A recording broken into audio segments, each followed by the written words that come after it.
right, the respiratory system. So this is chapter 14, right? The process of repeated breathing. Yeah, so spiro is breath. Right. System for breathing, because spiro means breathing. What's spirometry? It's when you breathe into this thing to measure your breath. No, just define it like we would. So the Y, it ends in Y. So it is the process of measuring the breath. Yeah. So the capacity. So yeah, but we always want to define as we're in MED100, right? Always define the suffix first, then go back to the prefix if any, word roots. So oxygen for us is O2. Carbon dioxide is CO2. What is CO? 1. What's the word root for 1? Carbon monoxide, right? Carbon dioxide. So di is how many? 2. Mono is how many? 1, right? So oxygen is O and O. Carbon monoxide is C and O. See how it kind of looks exactly the same, right? Which one is good for you? Which one's bad for you? So O2 is good for you. What does carbon monoxide do to you? It kills you, right? It's odorless, tasteless, you can't even detect it. And if your furnace at home is not burning properly, you can get this leaked into your house and kill you. Right, so be careful. Don't burn charcoal inside. All right, so air goes through the nostril ideally, but of course the back of the throat. So pharynx means throat. It connects to the nose, the mouth, and the upper part of the windpipe. Right? So trachea is windpipe.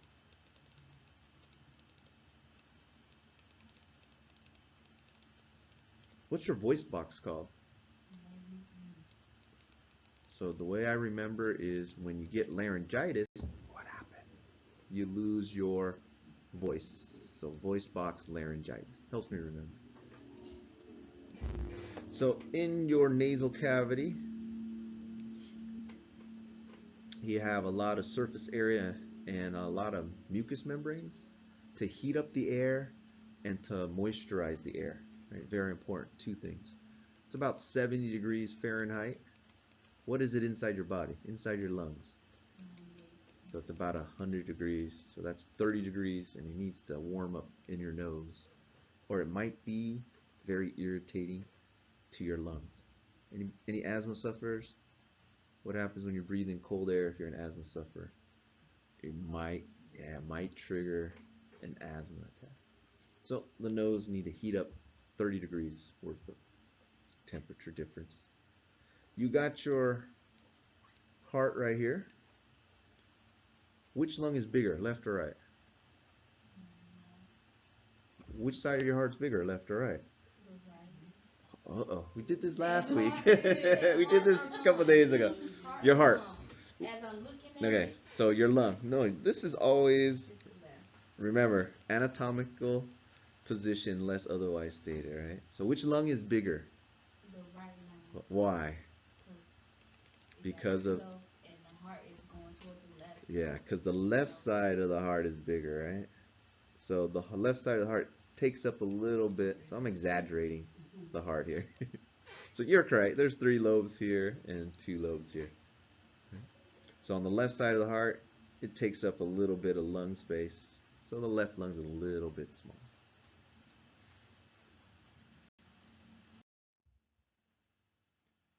So we go past the larynx. So that's where your voice box is, right? Trachea is the windpipe. And then it splits into 2, right? 1 is a bronchus, 2 is bronchi, right? And then they split more and more. So you have cartilage that helps keep it open, but once you get all the way down to here, there's no more cartilage. So if you get an asthma attack or spasm, right, they're going to close off the airway. So this cartilage helped keep it open a little bit. And then the air ends in the blind-ended sacs called the alveolus. Have you guys heard of emphysema? What is emphysema? When it's what? Filled up. What's filled up? The sacs. What are they filled up with? I guess their cells. Their cells. Like inflamed, fluidy. No. That's pneumonia when it's fluid, right? So pneumonia, yeah, can cause fluid. So a normal lung, like this here, I drew it. See how it has a lot of surface area, right? And there's a lot of blood vessels, so you can exchange gas in and out. But in the case of emphysema, you have all that damage and all that interior structure breaks down, and now you only have that much space to exchange gases. Right? So you have less surface area, and it becomes less elastic, so it's hard for you to not inhale, but to exhale. And if you can't get air out, how can you get air in, right? So it's very forceful for them. They lose weight because they have to think. Because if I'm eating, I can't breathe, so I got to choose between breathing or eating sometimes. Anybody smoke? Just a little bit? Okay, that's what you're doing to all your alveolus. Filling it up with tar, and then you're destroying all that structure. Be careful. Be careful. That stuff does not grow back, but all the stuff that's settled down in there, you can cough it up. What's an oid? Oid. Copy? Yeah, look-alike, right? Resemble. Humanoid, look like a human. Opioid, look like an opiate, right? So adenoid, look like a gland. Oh my goodness. Aden is gland. And then all the other structures are just abbreviated. Alveolus, alveolo. Bronchiole, broncho. And then as the bronchus branch smaller and smaller, they become bronchioles. So remember, this had cartilage that helps keep open. Once you're down to the bronchioles, there's no more cartilage, and they can collapse from spasm. Capno, carbon dioxide. We're not going to use that one too much. Glot. Glot. So we have gloss, which is tongue. All right, so don't get them mixed up. Glot. No, the epiglottis is the flap. The glot is the space where your vocal cords are. Not your vocal cords, just the space where they are. What does epi mean? Above.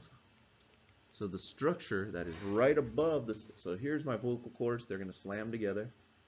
And right above it, I have this trapdoor. And the reason is our design sucks. Our air tube is in front of our food tube. So if I need to swallow, I need to get food here, but it has to pass over my air tube. Terrible design. So I have this little flap. Every time I swallow, it covers the air tube, and then food can go down the food tube, right? But if you're talking, the flap is open, and then you might get food down the wrong hole, right? And then you choke on it. So if you were to choke, which lung would it most likely end up in? The right lung or the left lung?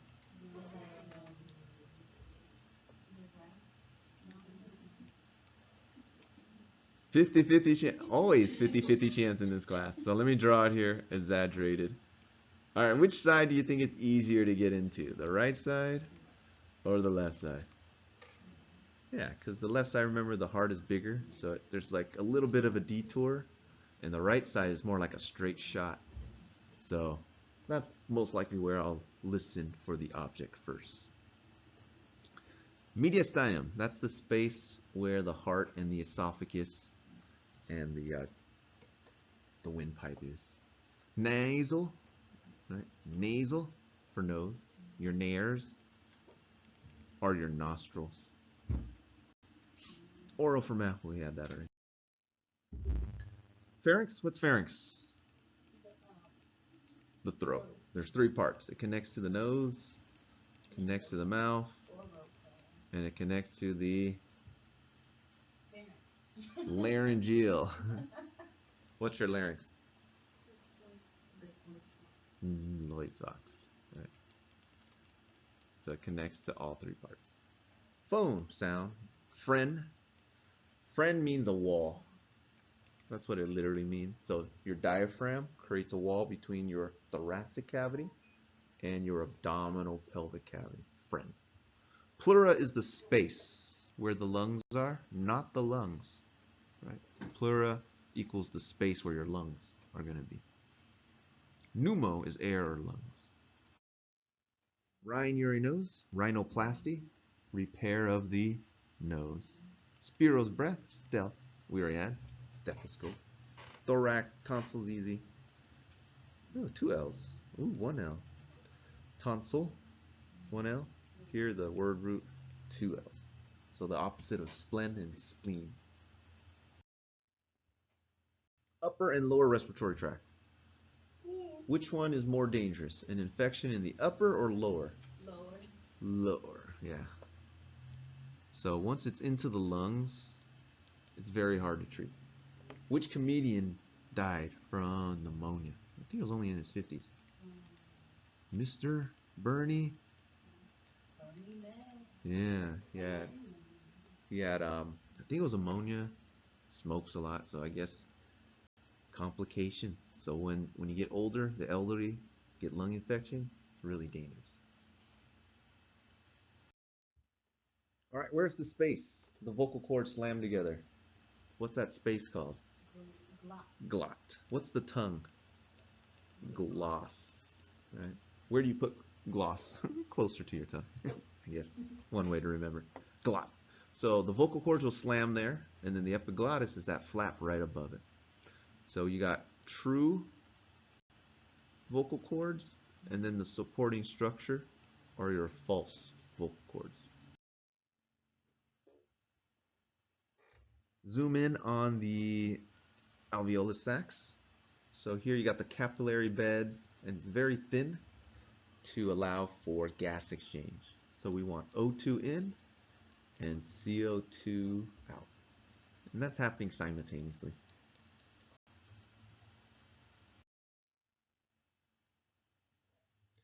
So oxygen from the atmosphere to the bloodstream. So the oxygen is carried on red blood cells. Carbon dioxide, it's dissolved in the plasma. Okay? So the plasma is mostly water, and when you add CO2, you get carbonic acid. So what happens to blood pH? Does it go up or down? So your blood pH must be 4.7. So if I put acid in your blood by holding your breath, what happens? It'll go down. Yeah, pH will go down. Right? You'll be in acidosis if you hold your breath. What happens if you hyperventilate? You breathe too fast. So what happens to your oxygen level? It goes up, your CO level goes down. So your blood pH will go up or down when you hyperventilate. Down. Oh no, up. Up. You'll become basic, right? Because you're pushing out CO2 and you're increasing oxygen. So the exact opposite. You hold your breath, your body makes acid, carbonic acid. You hyperventilate, you do the opposite. You get rid of all the CO2, and then your body becomes basic. pH will rise. Lobes, so 3 on the right side, 2 on the left side. So if you have a tree that got kind of burned, right, 4th of July, your barbecue got too close, is it easier to trim off every piece of burned leaf branch on that tree, or to just hack off an entire branch and say the heck with it? So same thing with surgery. If you got cancer that infects a bunch of parts, they're not going to go in and cut everything. Most likely they're just going to either remove an entire lobe. That way they need to attach one set of blood vessel, one set of nerves, and that's it. Yeah, you can live with only one lung. A lot of people only have one lung or partial lung. Can you run with that? Yeah, your body adjusts. Yeah, you'll become stronger hopefully. But what is all that empty space? What do we replace that empty space with? You come with We want the bodily fluids to fill it, and then we want it to solidify. So turn firm. So that way it takes up that space that you remove from surgery. Kind of like a wall. Yeah. I get it. Cavities in your skull, the sinuses. Couple functions. They make your head a lot lighter because it's not solid bone. And they do kind of filter a little bit, so there's fluid in them. And that hollowness sound in your voice is caused by the sinuses. Throat culture. So we want to make sure we're detecting for living organism. So we put it on a petri dish, right? You spread it. That way, that's food. That's food for the bacteria, and then they start to grow. So if you look under the microscope, and they're round balls in a nice little string. Strep means it's in a string. Coccus means they're round balls, so that would be streptococcus. If you have a bunch of balls in like grape clusters, then that is staphylococcus. So if you have a staph infection, methicillin-resistant Staph aureus, right? We take a little piece of that, we grow it out, we look under the microscope, we go, oh, grapes, not good, because that is Staphylococcus, maybe Staphylococcus ursa. Healthy lung. So remember, X-rays are photonegatives. If you guys ever use film, that means if I shine X-rays and it hits the film, it turns black. Right? If it doesn't hit the film, it got blocked. So if I have an object here, the X-rays will be blocked, and that center wouldn't be developed. Right? So bone, X-ray bounce off of it, the film stays white. Okay? It's only if X-ray goes through. So your lung should be mostly what? Empty space, right? Because when you inflate them, it should be just air.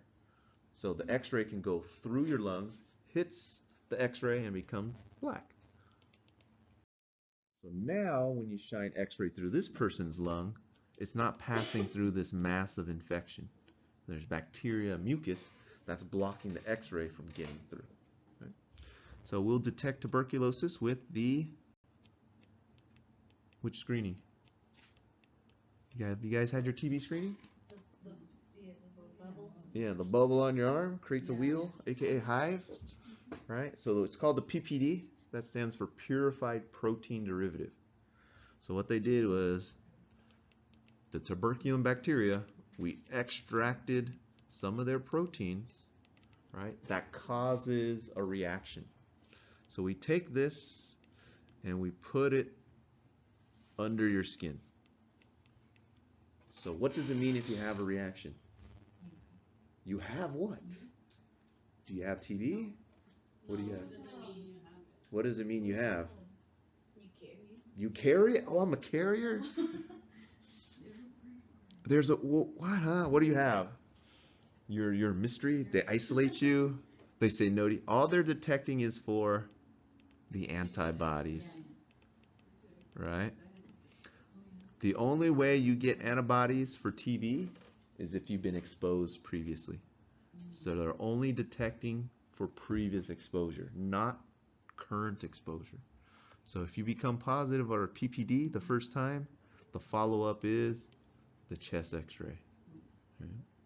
Now, if you've been PPD positive, most likely you're going to be positive again, because if your immune system is good, it's always going to make the antibodies, looking out for TB.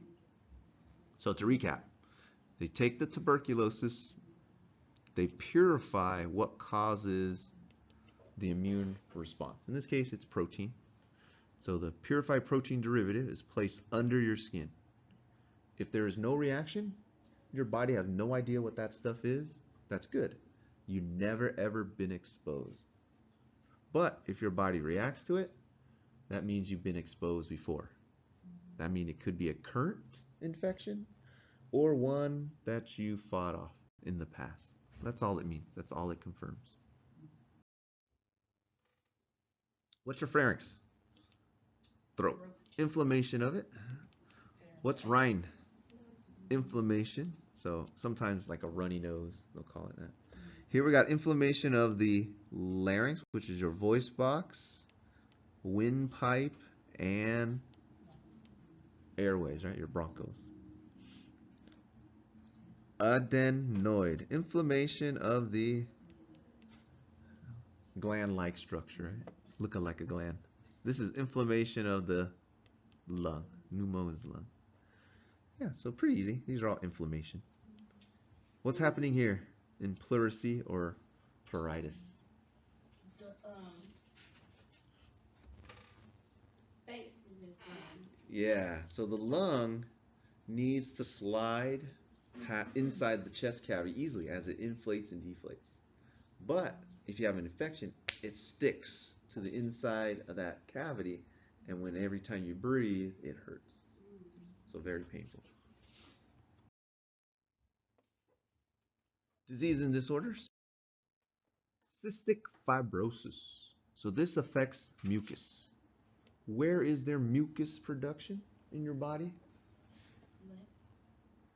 Yeah, a lot of places. Your mouth, your eyes, your nose, your entire GI tract. So anywhere there is mucus, it can be infected. And this mucus becomes extra thick, super, super thick, that it just blocks everything. So it can happen in the airway. Here it is in the pancreas. It can be in the GI tract as well. Life expectancy, not very long. Asthma versus COPD. Do you guys know the difference? So they're two different conditions. Make sure you do not mix up the meds for them because you can kill somebody. If somebody has asthma, don't give them COPD meds and vice versa. All right, so in the case of asthma, you have inflammation and bronchial spasm, right? So bronchial constriction. So those are the two causes.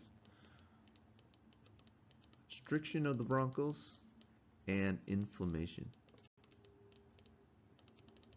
All right, so for asthma, you treat it two ways, right? So if you start wheezing, what do you use? You use your albuterol. Yeah, you use your albuterol inhaler. So that is your rescue med.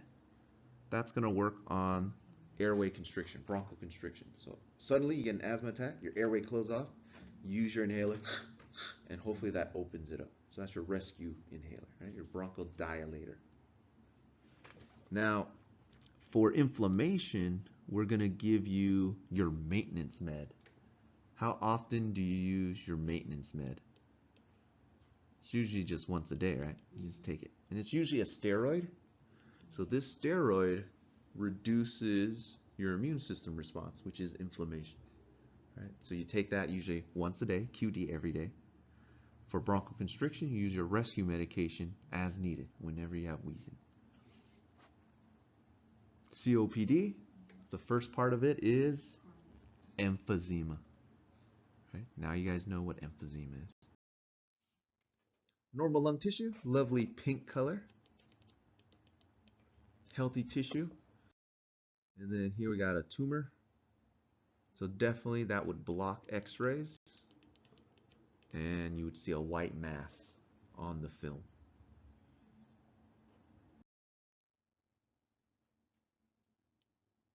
What's ostomy? Not cut open. Creating an opening. Creating an opening. So we had ectomy. What's ectomy? Removal, yeah. Exit, excision. What is tomy? To cut, just to cut. What is tome? N and E. The instrument for cutting. Very good. And now the last one, ostomy, is to create an opening. So if you have a blockage from food or any foreign object above, right, the notch here, then they can't get air past this blockage. They'll have to create a secondary opening. So they'll make an incision, a tracheostomy, creating an opening. You've probably seen that on those TV shows, right? That lady. They make a cut. Oh, that's a stoma. Stoma just means like an opening or a mouth. So if you have respiratory problems, then yeah, they might have to have an opening here, and that's what you breathe through. If you're in RT, you're gonna have to learn how to get suction through that as well.